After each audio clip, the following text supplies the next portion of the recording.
এদিকে যুক্তরাষ্ট্রের সাথে বাণিজ্যিক চুক্তি নিয়ে এই মুহূর্তে সরকার কোনো মন্তব্য করতে রাজি নয় বলে জানিয়েছেন বাণিজ্যমন্ত্রী খন্দকার আব্দুল মুক্তাদির।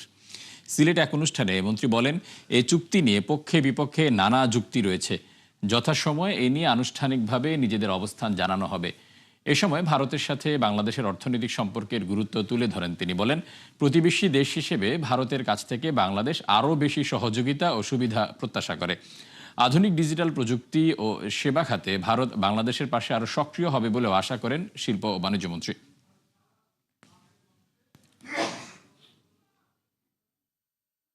এই চুক্তি সম্পর্কে এই মুহূর্তে আমি আপনাকে কিছুই বলবো না, কারণ এই চুক্তির পক্ষে বিপক্ষে বিভিন্ন ধরনের কথা এসেছে। আমি আমাদের সরকারের এই বিষয়ে একটি অবস্থান যখন আমরা পাবলিকলি এটা জানানোর মতো অবস্থানে যাব, আমরা তখন জানাবো। আমরা চাইবো ভারতের কাছে বিভিন্ন ধরনের বাণিজ্যিক সুবিধা, ট্রেড ফেসিলিটি, যাতে আমাদের রপ্তানি আরেকটু বাড়ে, বাণিজ্যিক ভারসাম্য যতটুকু সম্ভব